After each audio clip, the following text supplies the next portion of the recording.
어제 상원에서는 총기 규제와 관련한 입법 협상이 타결됐습니다. 공화당에서도 10명의 의원들이 합의했습니다. 미국의 휘발유 가격이 지난 11일 처음으로 갤런당 $5를 돌파했습니다. 지난 주말 남서부 지역에는 때이른 살인적인 더위가 기승을 부렸습니다. 장기간 답보 상태를 면치 못했던 가족이민 영주권 문호에서 접수 가능 우선 일자가 전순이 진전됐습니다. 세계적인 투자은행 크레딧 스위스의 간부가 맨하튼 코리아타운의 아시안 식당에서 난동을 부려 해고됐습니다. 이상은 이 시각 주요 뉴스입니다.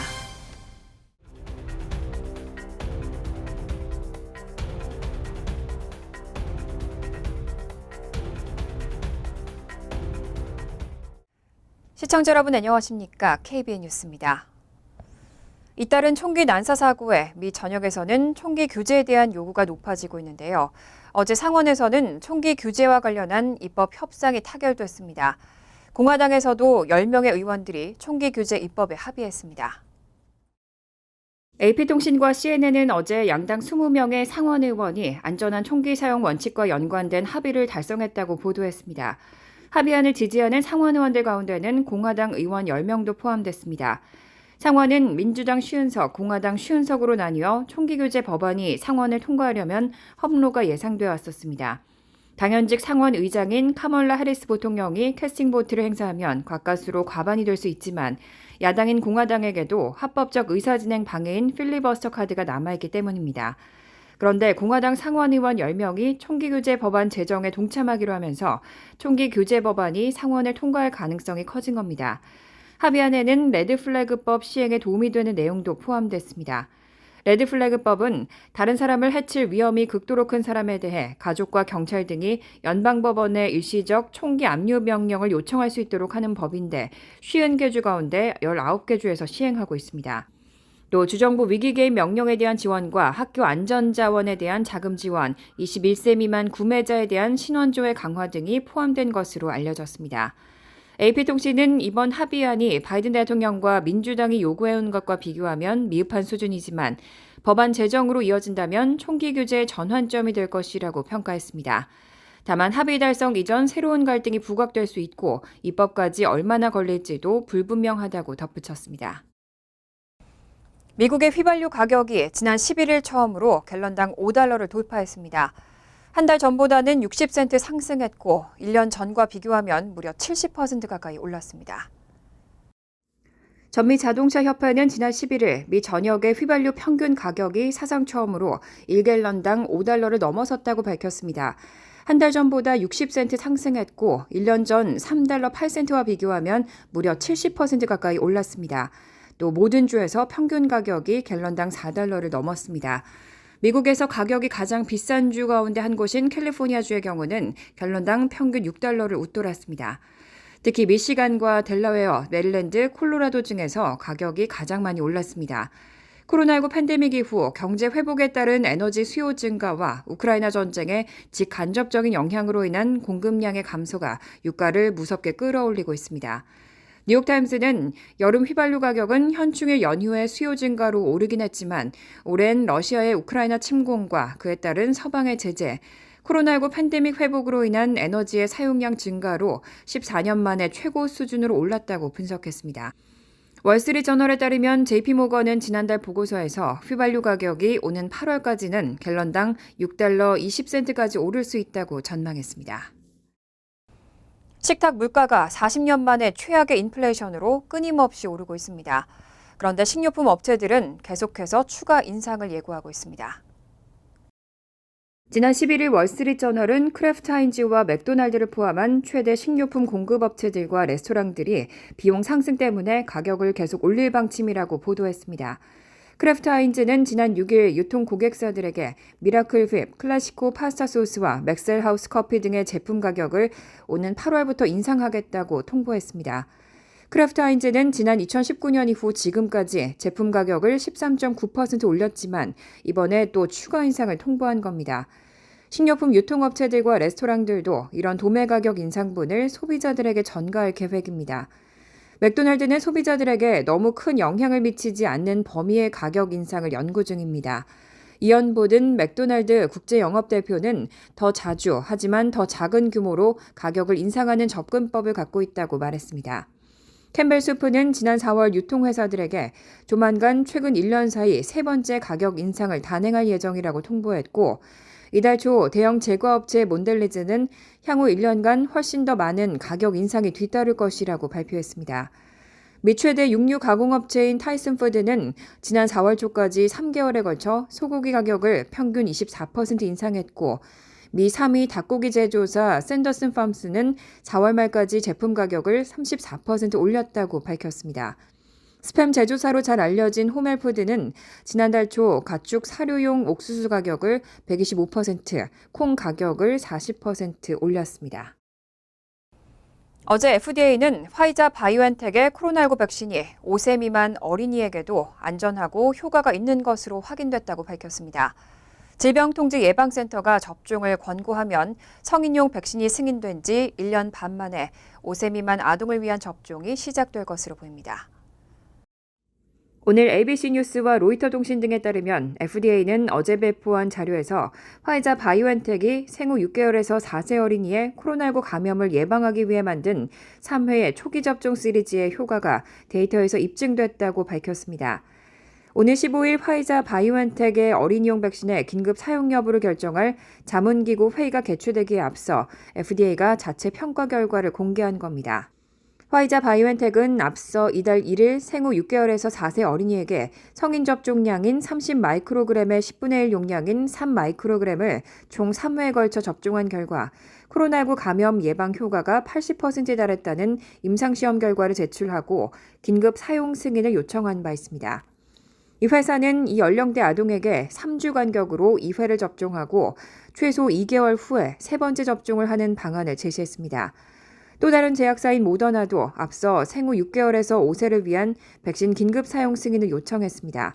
모더나는 성인 접종량인 100마이크로그램의 4분의 1인 25마이크로그램을 총 2회 투여하는 임상시험을 진행했고 40에서 50%의 예방 효과가 있다고 발표했습니다. FDA 자문기구는 15일 두 회사의 임상시험 자료를 모두 검토할 예정이고 FDA는 이 회의 직후 긴급 사용 승인 여부를 결론낼 예정입니다. CDC가 최근 성병으로 진단된 환자들 가운데 일부는 원숭이 두창에 감염된 것일 수도 있다고 밝혔습니다. 피부 발진과 같은 비슷한 증상이 있으면 감염 여부를 확인하라고 당부했습니다. 지난 10일 CDC 발표에 따르면 미국 내 원숭이 두창 환자의 75% 이상은 해외여행 중 바이러스에 노출됐고 동성과 성관계를 가진 남성이 다수를 차지한 것으로 나타났습니다. CNBC 방송 등에 따르면 로셀 월런스키 질병통제예방센터장은 이날 브리핑에서 원숭이 두창은 일부 성병과 비슷해 보이기 때문에 다른 질병으로 착각할 수 있다고 말했습니다. 이어 일부 원숭이 두창 환자는 매독과 헤르페스, 임질, 클라미디아에도 감염됐고 원숭이 두창의 증상인 발진이 매독이나 헤르페스를 닮았다고 설명했습니다.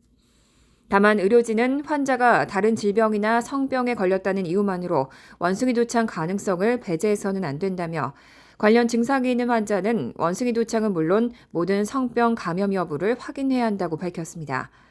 원숭이 두창은 열이나 두통, 근육통, 오한, 피로 등 독감과 비슷한 증상으로 시작되고 이후 발진이 온몸으로 퍼질 수 있습니다.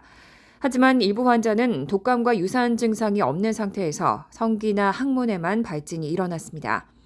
월런스키 센터장은 원숭이 두창 바이러스가 상처나 체액, 옷이나 침대 시트와 접촉으로 전파될 수 있지만 성병처럼 정액이나 질렉을 통해서도 감염되는지는 명확하지 않다고 덧붙였습니다.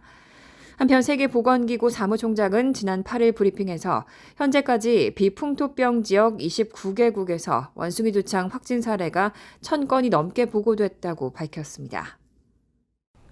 지난 주말 남서부 지역에는 때이른 살인적인 더위가 기승을 부렸습니다. 주요 도시에서 섭씨 40도를 웃도는 역대급 최고 기온 기록이 속출했습니다. 애리조나주 피닉스 기상청에 따르면 지난 11일 이 지역의 최고 기온은 섭씨 46도, 화씨 115도에 달했습니다. 1918년 이후 104년 만에 최고 기온입니다.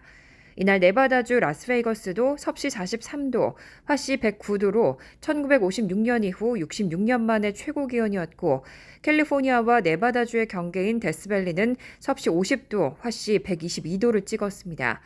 콜로라도주 덴버는 이날 낮 최고 기온이 섭씨 38도, 화씨 100도를 기록했습니다. 2013년 이후 9년 만에 가장 높은 기온을 기록한 동시에 연중 가장 이른 시기에 화씨 100도까지 오른 겁니다. 기상청은 위험 수준의 더위가 남서부에서 계속될 것이라며 부근 지역에 광범위한 폭염특보를 발령했습니다. 한편 캘리포니아 북부에서는 센트럴밸리를 거쳐 남동부 사막에 이르는 지역에 폭염주의보와 폭염경보가 발령됐습니다. 기상청은 트위터에서 중부 평원 지역에서 중서부, 남동부 지역까지 때이른 폭염이 계속될 것이라고 전망했습니다. 최근 미국에서는 폭염으로 인한 피해가 그 어떤 기후재난보다 큰 상황입니다. 가디언은 폭염으로 인한 사망자 수가 허리케인과 홍수, 토네이도 등 다른 기후재난으로 인한 사망자 수를 모두 합친 것보다 더 많다고 전했습니다. 전문가들은 또 앞으로 기후위기로 서부 지역에는 가뭄이 겹치면서 더 강한 열파가 더 자주 닥칠 수 있다고 전망했습니다.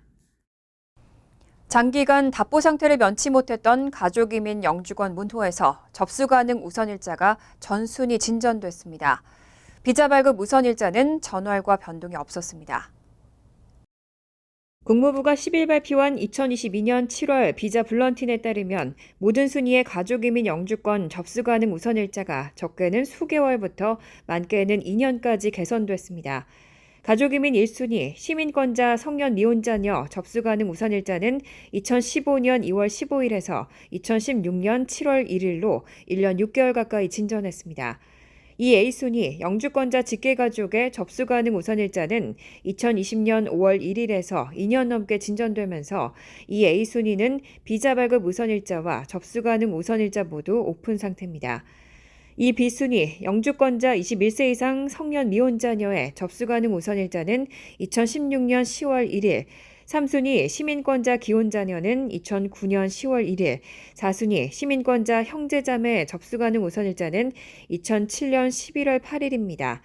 단 가족이민 전순위의 비자 발급 우선일자는 전월과 변동이 없었습니다. 한편 취업이민의 경우 지난달 3년이나 후퇴했던 취업이민 3순위 비숙련 비자 발급 우선일자는 동결됐습니다. 나머지 취업이민 전순위는 오픈 상태를 유지했습니다. 취업이민 1순위 글로벌 기업 간부 세계적인 특기자, 2순위 석사학위 소지자 또는 5년 경력 학사학위 소지자, 3순위 학사학위 숙련, 4순위 종교이민과 5순위 투자이민은 비자 발급 우선일자와 접수 가능 우선일자가 모두 오픈돼 있습니다. 뉴욕 JFK 공항은 미국을 대표하는 공항 중 하나지만 실제로 보면 명성과는 달리 꽤 초라한 편이라고 평가가 나오죠. 뉴욕주가 95억 달러를 들여서 올 여름부터 JFK 국제공항 신터미널 건설을 시작합니다.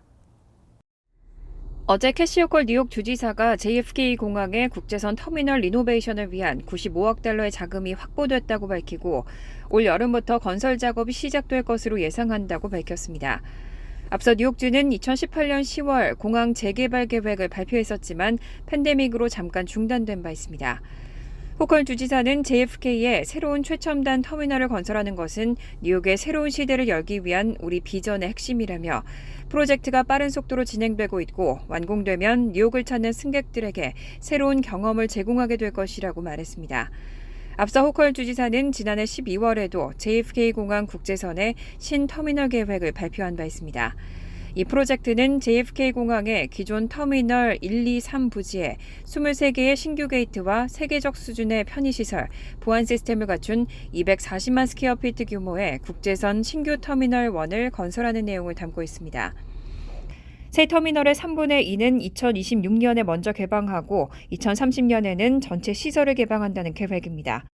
공항 설계안에 따르면 높은 층고와 자연채광, 다양한 친환경 요소가 도입될 예정이고 터미널 곳곳에는 공공예술 프로젝트를 도입하고 로컬 비즈니스를 터미널 내 리테일 매장에 입점시킬 계획인 것으로 알려졌습니다. 내부엔 실내 녹지 공간도 마련됩니다. 프로젝트 기간 중 건설 일자리 6,000개를 포함한 총 10,000개의 일자리 창출이 기대되는 등 경제적 효과도 상당할 것으로 예측되고 있습니다. 세계적인 투자은행 크레딧 스위스의 간부가 맨하튼 코리아타운의 아시안 식당에서 난동을 부려 논란이 되고 있습니다. 해당 간부는 이번 난동으로 크레딧 스위스에서 해고됐습니다. 어제 뉴욕포스트는 세계적인 투자은행 크레딧 스위스가 최근 미국 본사의 언론 담당 책임자인 로먼 캠벨을 난동 사건으로 해고했다고 보도했습니다. 캠벨은 지난 4일 새벽 뉴욕 32번가 코리아타운에 위치한 아시아 음식 전문점 상하이몽에 들어가 화장실을 사용하겠다고 요구했습니다. 하지만 상하이몽 업주인 제인 이 씨가 화장실은 손님만 이용할 수 있다고 하자 캠벨은 갑자기 호전적으로 변했고 매장 안으로 들어와 자신의 휴대전화로 업주 이 씨를 촬영하면서 영업을 방해했습니다. 이어 업주의 휴대전화를 빼앗아 바닥에 던지는 등 폭력적으로 행동했고 자신을 말리는 종업원과 몸싸움도 벌였습니다. 히스패닉 종업원은 바닥으로 넘어지면서 의자에 머리를 부딪혀 피를 흘렸습니다. 당시 뉴욕 경찰은 현장에 출동했지만 캠벨을 체포하지 않고 그냥 돌아간 것으로 알려졌습니다. 하지만 업주의 딸이 인스타그램으로 난동 상황을 담은 동영상과 사진을 공개하면서 캠벨의 신상이 확인됐고 이후 크레딧 스위스 측도 사건을 인지하게 된 겁니다. 크레딧 스위스는 성명을 통해 우리는 어떤 종류의 차별이나 폭력도 용인하지 않는 정책을 고수하고 있다고 밝혔고 NYPD는 사건을 수사 중이라고 밝혔습니다. 한편 캠벨은 앞서 일했던 UBS에서도 비슷한 사건으로 해고된 것으로 알려졌습니다. 간추린 소식입니다. 외교부는 금융결제원이 해외 체류자를 위한 금융인증 서비스를 지난 10일부터 개시함에 따라 영사민원 24내 본인 확인 수단에 금융인증서를 추가했다고 어제 밝혔습니다. 따라서 한국 내 계좌 개설 등 전자금융거래 서비스에 가입한 재외국민은 해외 출국 확인 및 해외 전화번호 ARS 인증으로 금융인증서를 발급해 영사민원 24내 서비스를 이용할 수 있습니다. 외교부는 해외 체류자가 더욱 다양한 방식으로 본인 확인을 할 수 있도록 금융결제원 등과 협의 중입니다. 뉴욕시가 의회와 합의한 예산안에 따르면 연 가구 소득 25만 달러 이하인 60만 명의 주택 소유주들은 총 9천만 달러의 재산세를 환급합니다. 또 근로소득 세액공제 예산도 2억 5천만 달러까지 확대해 80만 가구 이상의 저소득층이 혜택을 받게 될 전망입니다. 뉴욕시경 예산은 전년보다 약 9천만 달러 늘어난 55억 달러가 책정됐고 교육국 예산은 310억 달러로 전년과 비교해 6억 달러 삭감됐습니다. 뉴욕시 범죄율이 급증하고 있는 가운데 뉴욕시경 소속 경찰들의 퇴직자들이 빠르게 늘면서 공공안전에 대한 우려가 일고 있습니다. 뉴욕포스트가 NYPD 연기금 자료를 인용해 보도한 바에 따르면 올 들어 지난 5월 31일까지 은퇴하거나 사임한 NYPD 경찰은 총 1,596명으로 집계됐습니다. 은퇴는 1,072명, 사임은 524명으로 관련 통계가 시작된 이후 가장 큰 규모입니다. 4년 전인 2018년 824명과 비교하면 거의 2배 가까운 증가를 기록했습니다. NYPD는 7번 전철에서 승객을 잇따라 칼로 공격한 30대 용의자를 폭행, 범죄용 무기 소지 등의 혐의로 체포했다고 밝혔습니다. 용의자는 지난 10일 오전 8시 40분경 맨하튼으로 향하는 7번 전철에서 한 남성 승객의 손과 얼굴 등을 2차례 흉기로 찌르고 달아났고 11일 오전 7시 15분경에는 잭슨하이츠 루즈벨트 애비뉴역 7번 전철 플랫폼에서 또 다른 남성에게 접근해 흉기로 피해자의 목을 찌르고 도주했습니다. 환율과 증권 소식입니다.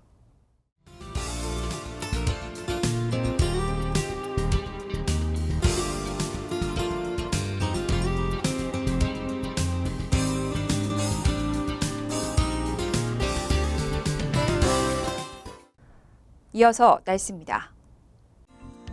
화요일은 오전 중에는 구름이 많지만 점차 개고 대체로 화창하겠습니다. 낮 최고 기온은 79도, 섭씨 26도, 밤 최저 기온은 68도, 섭씨 20도로 예상됩니다. 수요일은 화창하지만 늦은 밤에는 소나기 내릴 가능성이 있습니다. 목요일은 흐린 가운데 종종 소나기 내릴 가능성이 있습니다. 이상으로 KBN 뉴스를 마칩니다. KBN과 함께 즐거운 저녁 되시기 바랍니다.